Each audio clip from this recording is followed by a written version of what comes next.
Hello, my name is Anna Spenceley, and it's a pleasure to be joining you today at this online event.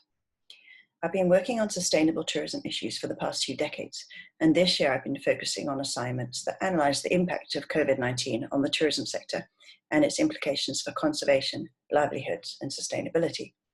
Today, I'd like to share some of what I've learned to help set the scene for this session. These are the 3 topics I'll speak about, starting with tourism as we once knew it.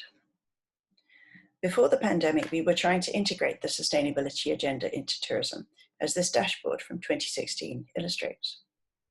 Many destinations, organizations, and individuals had made valiant efforts to promote it.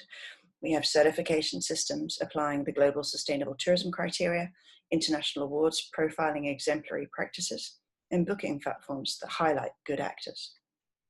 But in reality, we've struggled to mainstream sustainable tourism practices and have inadvertently contributed to global crises.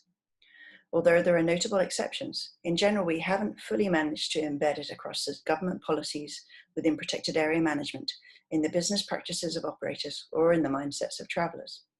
For examples, we've had challenges of over-tourism and overcrowding in popular tourism destinations and in environmentally sensitive areas, and visitor infrastructure has encroached on natural habitats. We know from the Living Planet report that nature is really struggling. On average, we lost 68% of our populations of mammals, birds, amphibians, reptiles, and fish between 1970 and 2016. We have challenges with pollution, and particularly the use and disposal of single-use plastic. And of course, we have the existential climate crisis that travel contributes to.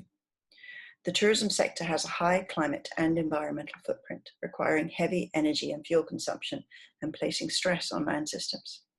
A development model focusing on numbers of arrivals and economic growth no longer seems viable if we want to achieve the Paris Agreement and the Sustainable Development Goals.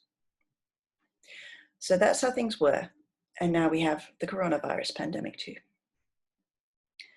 By now, I'm sure you're all very familiar with the maps from the World Health Organization illustrating the distribution of the virus. And the pandemic has had a global impact on the travel sector in particular, including across Europe. The UNWTO reported that between January and May, 100% of global destinations had imposed travel restrictions, and 45% had totally or partially closed their borders for tourists. And this inevitably impacted on the number of international tourism arrivals. There have been literally hundreds of media releases and research articles about how the pandemic is affecting pollution, conservation, business, and livelihoods in Europe and globally. There have been numerous reports of wildlife reclaiming areas that are now bereft of people and vehicles, making us rethink whether we had the conditions for sustainable tourism right in the first place. For example, in Asia, people are saying it's the perfect time to reassess what can be improved in elephant conservation and how the captive population can be better supported for the guaranteed future of all the Asian elephants. Protected areas have been closed in many countries, and this is having a major impact on cash flow, where nature-based tourism had been a key revenue generator for conservation and anti-poaching budgets, and also in gateway communities. And the impacts of the virus on tourism destinations in relation to the Sustainable Development Goals are also complex and varied. So we need to think really carefully about our recovery and how we can build back greener and more sustainably. Recognizing our previous challenges with nature, pollution, and climate, many webinars, such as this one, and discussion pieces this year have focused on creating a better way forward for the planet and for us all. The UN Secretary General has emphasized rebuilding tourism in a safe, equitable, and climate-friendly way, promoting 5 priority areas for action. Bolstering this, market research makes it clear that there's a drive towards sustainability and to visit natural areas. For example, TripAdvisor's analysis of their online search data indicates that natural destinations are early beneficiaries of demand. They suggest that destinations should initially promote domestic travel, options for social distancing, cleanliness, and to help customers relax again. Other market intelligence suggests that traveller priorities will include sustainability, in addition to their health, social well-being, and contributions to local economies during recovery and resilience periods. By September, travel restrictions had eased in 53% of destinations, and travel was cautiously re-emerging. UNWTO suggests different scenarios for the recovery of international tourism based on differing timeframes for opening national borders and lifting travel restrictions. However, they predict that a return to 2019 levels may take between 2.5 and 4 years. And recovery of the industry will also be hampered by the damage that has been done, including decline in airline routes, cruises, workforce reductions, and company insolvencies. As lockdowns are lifted, local people are rediscovering the joy of their own spaces. And protected areas that were closed have begun to reopen. Some are opening gradually for different types of tourism activity that accounts for COVID conditions. But the resurgence in domestic tourism to natural and cultural sites has also had challenges, particularly where protected area managers have not been prepared to manage the huge influx of new cohorts of visitors.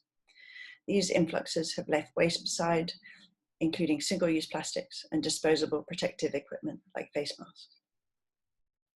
Technical resources are becoming increasingly available for destinations and operators on how to operate tourism amid COVID. These even include how to establish online tours and generate income from them while travelers are still at bay. The guidance is based on what we know now and is subject to change as we learn more about the virus. And certainly it's incredibly difficult to operate tourism at this time, sustainably or otherwise, when conditions and restrictions are changing so rapidly. Many countries have developed rescue packages to support the tourism sector during the crisis, and there have been international grants and technical support initiatives too. There's been an emphasis on systems that promote sustainability to make investment pandemic and climate-proof, while supporting livelihoods of people throughout the tourism value chain. However, the values of these packages, including those achieved through crowdsourcing, are small, mostly under $50,000. And the number of applications for grants by far exceeds what's available.